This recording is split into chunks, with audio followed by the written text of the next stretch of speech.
राजनीति हो या खेल जगत, बात देश की सुरक्षा की हो या शिक्षा की, देश की समस्या हो या देश का इतिहास, अब हर खबर को हम दिखाएंगे प्रमुखता के साथ।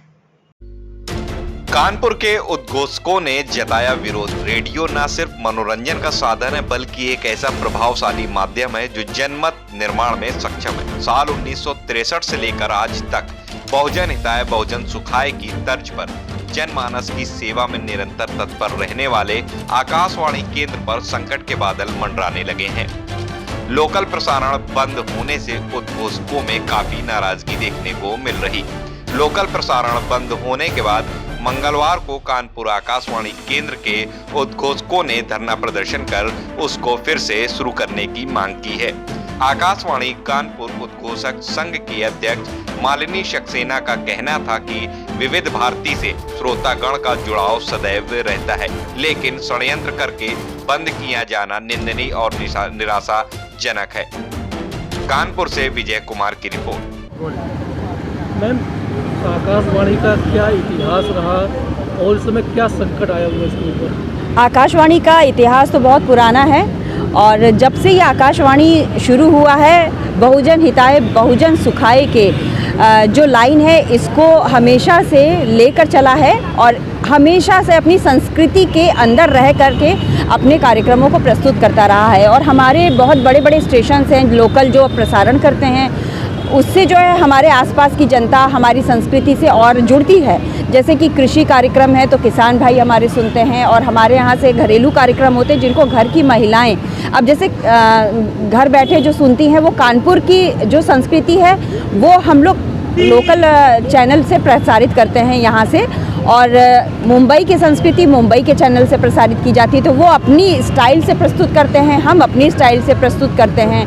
और अभी पिछले नवंबर में प्रसार भारती के आदेश के अनुसार यहाँ पर दिल्ली से प्रसारण को मतलब सब जगह लोकल प्रसारण को रोक दिया गया और उसके बाद सीधे मुंबई रिले किया गया। मुंबई रिले आज भी चल रहा है, लेकिन अभी 3 नवंबर तक हम लोगों की यहाँ पे ड्यूटीज़ लगती रहीं सिर्फ मुंबई रिले को मतलब प्रसारित करने के लिए और विज्ञापन बजाने के लिए। लेकिन 4 नवंबर के बाद से अचानक बिना किसी इन्फॉर्मेशन के, बिना किसी पूर्व सूचना के वहाँ से आदेश आता है कि आप लोगों की ड्यूटी आगे अगली सूचना तक निरस्त की जाती है। तो ये इस तरह की सिचुएशन से हम लोगों भी हताश हुए। हम लोगों ने पता लग रहा है कोई षड्यंत्र रचा जा रहा है? नहीं, षड्यंत्र तो नहीं है, जो कुछ भी है वो ऊपर के आदेश से ही है। लेकिन हमें लगता है कि हमारे यहाँ से अगर लोकल प्रसारण की शुरुआत हो जाएगी, जैसा कि यहाँ हेलो कानपुर चलता था, महिलाओं का कार्यक्रम चलता था, युवाओं के लिए कार्यक्रम था, अर्चना था, भक्ति संगीत का कार्यक्रम था, इस तरह से जो कार्यक्रम थे लोकल हम लोग करते थे, वो अगर शुरू कर दिए जाएंगे तो हम लोगों को फिर से बुला लिया जाएगा। लेकिन उस चीज़ के पीछे हमारे यहाँ स्टाफ की कमी होने के कारण कोई एफर्ट्स नहीं लेता है। हम लोग अपनी पूरी कोशिश कर रहे हैं कि हमारे जो लिसनर्स हैं वो जो यहाँ की संस्कृति से अब इस समय वंचित हो चुके हैं, यहाँ के कार्यक्रमों को नहीं सुन पा रहे हैं, तो हम लोग चाहते हैं कि उनके साथ खड़े होकर हम लोग कुछ ऐसा कोशिश करें कि ये काम फिर से हमारे स्टेशन से शुरू किया जा सके। हमारे बहुत सारे डॉक्टर्स के इंटरव्यूज़ आते थे। हमारे बीच में एक लिसनर्स भी हैं, अभी और भी लिसनर आ रहे हैं, आप उनसे भी पूछ सकते हैं। आप बताइए। परिचय दीजिए। मैं फरहान, उपाध्यक्ष यूनियन का हूँ। कानपुर आकस्मिक उद्घोषक संगठन जो है उसका मैं उपाध्यक्ष हूँ। कुछ चीज़ों को आकाशवाणी द्वारा बंद किया गया है, तो आप लोग प्रोटेस्ट कर रहे हैं, क्या मांग कर रहे हैं प्रोटेस्ट के जरिए? देखिए, सबसे बड़ी और सबसे पहली बात जो है, आज जिस धरने को लेकर के हम बैठे हैं वो अपनी संस्कृति को बचाना है। हमारा जो लोकल प्रसारण जाता था उसके ये सारे अनाउंसर्स बैठे हुए हैं जो आज खाली हो चुके हैं। एक आदेश के तहत 4 नवंबर से ये प्रसारण यहाँ का पहले प्रसारण बंद कर दिया गया, उसके बाद इतनी जटिलताओं के तहत ये जितने भी अनाउंसर हैं इनकी बुकिंग बंद कर दी गई। अब बताइए कि होली का गंगा मेला हमारे कानपुर में मनाया जाता है, जो ऐतिहासिक गंगा मेला है उसकी रिपोर्ट हम लोग देते थे, गणतंत्र दिवस की हम लोग रिपोर्ट देते थे, स्वतंत्रता दिवस की हम लोग रिपोर्ट देते थे। हम लोग न जाने कितने जो है रिपोर्ट्स यहाँ पर दिया करते थे।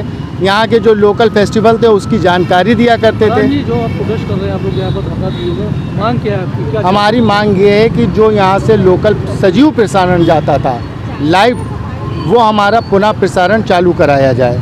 एक और दूसरी बात, यहाँ के जो कैजुअल अनाउंसर्स की बुकिंग को बंद कर दिया गया है, उस बुकिंग को दोबारा चालू करा जाए ताकि वो अपने को प्रेजेंट कर सकें, यहाँ की जानकारी वो दे सकें और यहाँ पर जो प्रसारण होता था वो जा सके। यहाँ लोकल के बारे में, यहाँ की संस्कृति के बारे में, भाषा के बारे में, यहाँ मेट्रो बन रहा उसकी जानकारी हम लोग देते थे और यहाँ के तमाम जो नए नए चीज़ें सामने आती थी वो सब जानकारी देते थे, लेकिन वो सब बंद हो गया है। हमारी कोशिश है कि हम इस धरने के माध्यम से अपने अधिकारियों को ये बात कहें कि वो अपने माध्यम से, चूँकि आर्यन नेटवर्क के ज़रिए उनकी बात होती रहती है, वो बताएं कि यहाँ के असाइनीज़ और यहाँ के उद्घोषक क्या चाहते हैं और अगर वो लोग ऐसा नहीं करते हैं, नहीं बातें मानते हैं, तो हमको आगे की जो रणनीति है वो करनी होगी।